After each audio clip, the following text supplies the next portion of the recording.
Yeah. Hey everyone, welcome to TRS. We are live. As a girl who grew up on a sod town in a small farm, how did you set your sights on becoming Miss World? How did that happen?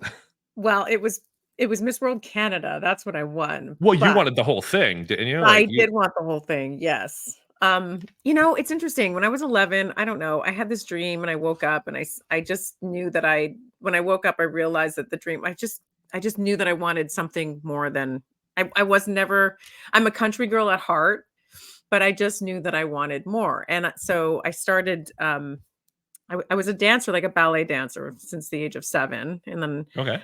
I was always very active, got into skiing and then got into plays and this and that. So I always loved being in the public eye, I guess. And so back in the day, and you know this, the only way to really get recognition for women was to like do some local modeling or to do, Sure. do dance competitions, that kind of thing. And then there was the pageants. But other than that, there was really no way to get And noticed. and being 5'4", I assume the internet was right on that. Like modeling was harder, or Well, you had to I do was more more of a specialized commercial things. model. Yeah, I was Yeah. never a runway model. No way. I was never thin enough to be a runway model either. I was a commercial model for commercials and magazines and ads, and I was in the phone book a lot of times back in the day. Okay. That had to be trippy. It was Wait, good. should we explain to some of our younger viewers what a What phone the book phone is? book is? Yeah. Yes. I just realized that's something from the past that like if Tell them one that. more generation, people will have no idea. Like you just put your phone number so anybody could find it. Well, there was no Yes. phone number attached, but I was like the face of the ad Oh for yeah, yeah, whatever company I was. Yeah, but yeah. I did a lot of that, and then okay, so I went for Miss Teen Niagara and I failed tremendously as a contestant. They asked me when I got on stage. So like okay, just like you, I had a hard time memorizing things and memorizing lines and things like that. And I actually really had stage fright. I was just Sure. total filled with stage fright. And I never ever would have thought that I would have become a TV host, like ever. Everything about me just at the time, I can't even imagine answering a question in front of all those people. Like it was just awful. So I get on stage and of course my worst nightmare comes through, hence why I'm so happy they don't have cell phones at this time. And the judges asked me as a 15-year-old, what is euthanasia? Um, I had no idea at the time what that was. Like I had no so I'm shaking. I'm like, I don't know what to do. My palms are sweating. I'm trying to buy time. And there's like silence in the room. Like you could hear a pin drop. And I just look out there and I kind of shrug my shoulders and I said, and it's, I'm 15 and they're 15-year-old girls back then were like really young. I was a very young 15-year-old, very sheltered. And I grew up on a farm. And so Catholic I'm, family, very Catholic, Italian you were well Catholic all the protected. way. Yes. And so I said, I go, is it the young people in Asia? I said, does it Yeah, have to do with people under something like 18. that? And of course, everyone laughed. I was completely humiliated. And I walked off set and I walked off the stage and I was just like, I'm never doing this again. Like, so that was my first Oh, introduction heartbreaking. to stage speaking or to being in front of anyone speaking. Like dancing's one And they thing and so is modeling, but this is speaking. and then you Big just feel humiliated for not knowing something that why would a 15-year-old know that? I was very humiliated and it is what it is. And I speak openly about it because look what ended up happening. It's so Yeah, yeah. crazy. And so my father just always said, because I was never going to get on stage ever, ever again. And then my dad just said to me, look, if you fall off the horse, you got to get back on. You got to keep going.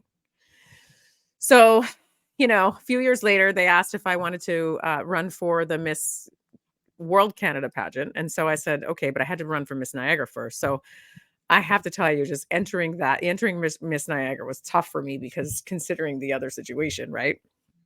What happened years back, but then I ended up winning Miss Niagara because I said to myself, I'm going to study so hard, prepare myself so much and go beyond and just commit and put my full self into this pageant and learning as much as I can and prepare as much as I can that all I know is that is not going to happen to me again. Like that was never, ever going to happen. And so I ended up winning the pageant. And then I went on to go to Miss World Canada and competed in Toronto. And Alan Thicke was the judge there, or not the judge, He's the everywhere. MC.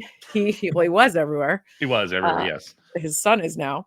But yeah, so Alan Thicke was the MC of that, and yeah, so I ended up winning that, and then I went to Sun City, South Africa, and competed for Miss World, and it was crazy. That's sort of where my journey began.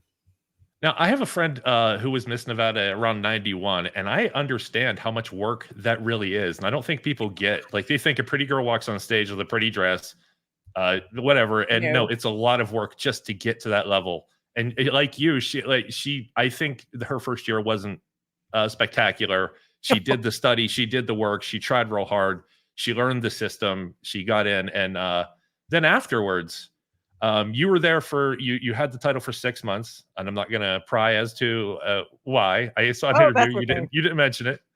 But those 6 months, what was that like? What sort of duties did you have to do, or things that they wanted you to do? Uh, Well, I ended up giving up my crown 6 months later, and I know that yeah. that's what you're saying, and I totally talk about it now, it's fine. Okay. Yeah. I don't want to pry, but I am curious. I'm just curious what you did in those 6 months. Like, what sort of work did they have you doing? As So, I did a lot of public speaking. I went and I spoke, at a lot of the local judge or the local pageants instead of the provincial pageants okay, and the citywide pageants. I did that, did some public speaking. I went to the Miss World pageant. I basically represented Canada all over Canada, but I didn't get a lot of the prizes that I was awarded. So basically, the gentleman that owned the rights to the pageant, just I didn't feel like he was fit for it at all. And what I really wanted to do is I really wanted to go and attend the American Musical and Dramatic Academy in New York City. And so I just felt like it just wasn't what I thought it was. I didn't get all the prizes that I was awarded. When I went to the right. Miss World pageant, I wasn't actually entered in the Miss World pageant fully. So I wasn't they didn't tell me that when I was there, but I found out later that I could have never won Miss World That's if they wanted horrible. me to or whatever. Yeah, so the paperwork That's wasn't filled out. It was this whole thing. I got there and they opened up my suitcase. They went through my suitcase and I was forbidden to ever have any communication with the guy who owned my pageant during the Miss World pageant. So I'm in South Africa and I can't have any communication with him. It was this whole thing. So then that's when I got back, they said to me, I said, "Look, I want to go. I just want to go do what I want to do. I want to go be an actress. That's what my dream is. I want to just forget all this. And I'm not really a pageant girl anyway. I just kind of want to go and do my thing." And they said, but "Well, the only way that you, pardon? if you're gonna do it, you wanna do it right. You wanna be I all wanna in, do it and right." yeah, yeah, Yeah. I mean, it's not that it's not a pageant girl. If it was done properly, I would have loved it, loved every sure. minute of it. But there was so much, it's not even worth getting into. I'm just telling you like some of the stuff that happened. But so they said to me, they said the only way to get the license taken away from him is to relinquish your crown. So I had to relinquish my crown in order to get the license taken away from him, the guy who used to own it, this guy, Roy. And so that's what I did. He got the license taken away, and then someone new was able to then, pick up the license. And it was one of those things where, like, with all the uproar, it was just crazy. And the new licensee holder wouldn't even talk to me. Like, they wouldn't even, talk to me after that because there was so much craziness that had gone on. They didn't know what the truth was. But I had Yeah, of really had course, nothing yeah. to do with any of it. I just, I had to give up my crown for that reason. So, and I'm glad I did. And then I went to New York City and I did And what you I wanted improved to it for do. other And people. Yeah. yeah, I really did. Yeah. So how was New York City for you? Um, It was how amazing. was Yeah, every It was time I go. hard. It was hard. It was so for, I pounded the pavement there for 10 years. I worked really, really hard. I studied and studied as an actress, as a singer, as a dancer. I wanted to be on Broadway. But then I, fell into hosting.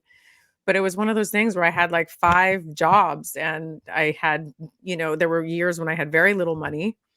And I had this leather coat. Like I always tell this story. I had this leather, 'cause New York was it's still really cold in the wintertime, really cold. Been And I there. would walk from 74th Street to the Ansonia building.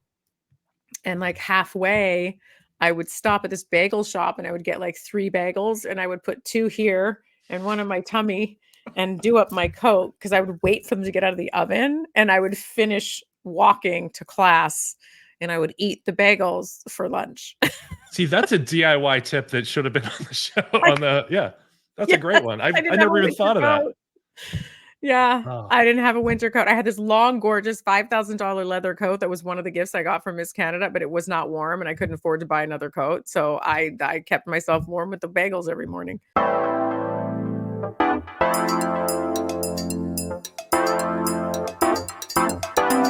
have a great one.